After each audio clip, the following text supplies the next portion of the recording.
స్ఫూర్తిగా చదవండి, లేదా చరిత్ర చదవండి, లేదా భగవద్గీత చదువుకోండి. బంధుత్వాన్ని అలా కట్ చేసి పడేస్తే మీకు అర్థమవుతుంది. అవన్నీ అంటే కట్ చేసి పడేవంటే ఈరోజు నుంచి వాళ్ళు వదిలేస్తాం వీళ్ళు వదిలేస్తాను కాదు నేను అన్నది. ఆ చింతన మానేయమంటాడు. చింతన ఉంటుంది కదా, ఆ చింతన మానేయాలి. అనన్య చింతేస్తోమ ఏదైనా పరివాసతే దేశాభియుక్తానం యోగక్షేమం అనామేహం భగవాన్ వాచ.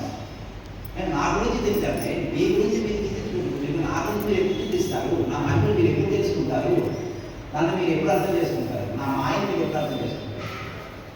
అయ్యే పనే నా ఇది. అది భగవద్గీత చెప్పింది. అవస్థలయందు ఏ మానవుడు నా గురించి ఆలోచిస్తున్నాడో వాడి యొక్క యోగక్షేమాలు నేను చూస్తాను అని భగవంతుడే చెప్తున్నాడు. వాళ్ళ బుద్ధి చెప్తున్నాడు. జాగ్రత్తగా వినండి, ఆచరించండి.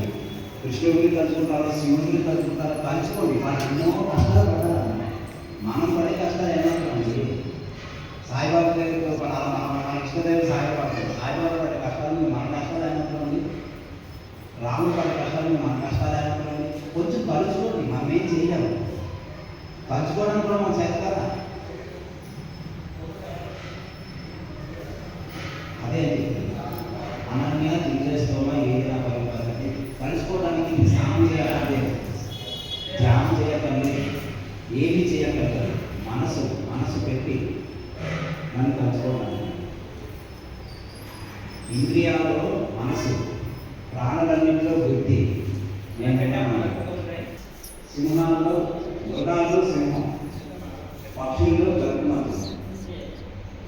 భగవద్ అంశాలు, భగవంతుని అంశాలు ఇన్ని ఆడుకుంటే మానవులు ఎక్కువ చూస్తున్నారు.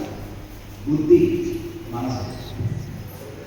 మనసు పెట్టి బుద్ధి సక్రమంగా పెట్టే కనుక మన నుంచి అదే కదా మానవుడు చూస్తే ఎవరికి ఏంటంటే అంత మైండ్ ఉపయోగించి మనసు పెట్టి చేస్తున్నాం కాబట్టి మానవుడే మనలే కాబట్టి ఈ డబ్బు ఉండదు. దేవుడి దగ్గరికి వెళ్ళాలన్న డబ్బు ఉండదు. దేవుడి దగ్గర మన పనులు చెప్పండి. స్వయాలు వెళ్ళి 2 చేతులు జోడించి పొద్దునే లేదు గుడికి వెళ్తారు, లేదా వాకింగ్ చేసుకున్నప్పుడైనా గుడి మొహం చూస్తారు, దేవుడు చూస్తారు. అక్కడి నుంచి వస్తే దేవుడు చూస్తారు. లోపల వెళ్ళాలని ఎక్కడున్నా దేవుడు చూస్తున్నారు కదా. చూశారంటే ఆయన ఆలోచించినట్టు ఆయన కటాక్షం వచ్చినట్టే. నా ఎదురు ఎవరు చూస్తే వాళ్ళ ఎదురు నాకు కటాక్షం దర్శనం ఎక్కడైతే చేశారో చూస్తున్నారు. వెంటనే ఆయన యొక్క కిరణాలు మనకు వచ్చేస్తాయి. మనసు ప్రశాంతంగా అయిపోతుంది. మరి అయిందంటే మరి ఆయన ఆశ్చర్యంలో వచ్చినట్టే కదా. ఈ మనసు ప్రశాంతంగా కాలేదంటే కాదని అనుభవం కాదని మనసు ఏదైతే ప్రశాంతం అయిందో ఆయన అనుభవం. ఇది ఒక్కటే దైవానికి సాక్ష్యం. కోరికలు చెప్పకుండా అది బంధాలు, నెప్పిన బంధాలు. భగవంతుని అడగదు పర్లేదు. ఏ ఒక్కరి పరివారం కానీ ఏ ఒక్క ద్వేషం కానీ లేదుగా చెప్తారు. మీరు కోరికలు తీస్తాను ఏం చెప్పలేదు. అభయం ఇచ్చాడు. మీకు ఏ భయం లేకుండా బతకాలి, నేను ఉన్నామని. వెంకటేశ్వర స్వామి అభయం ఇస్తున్నాడు, సాయిబాబా కూడా అభయం ఇస్తున్నాడు. దేవుళ్ళు అందరూ అభయాస్తంలోనే ఉన్నారు.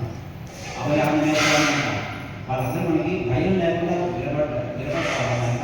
భయపడకు, నేను ఉన్నాను. అభయం అంటే అర్థమైందే కదండి. మన భయాన్ని నివారే ఉంటుంది. భయాన్ని నివారిస్తారు. కోరికల నష్టాన్ని నిర్వహించారు.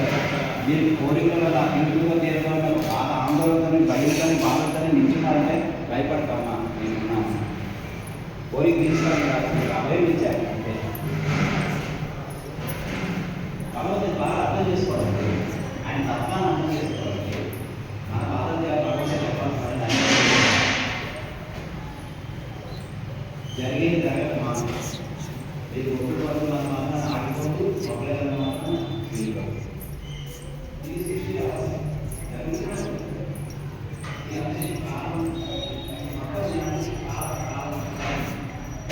ఈ టైంని సతిని టైం పట్టి సవాలు చేసి ఇంటి చేయడానికి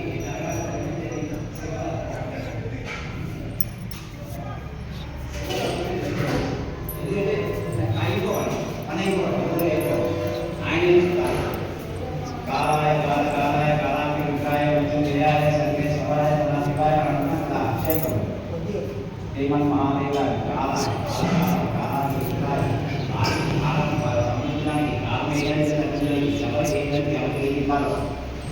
శిక్షించేవాడు రక్షించేవాడు అన్నీ కూడా కాలస్వరూపంగా శివతత్వంలో శివుడే.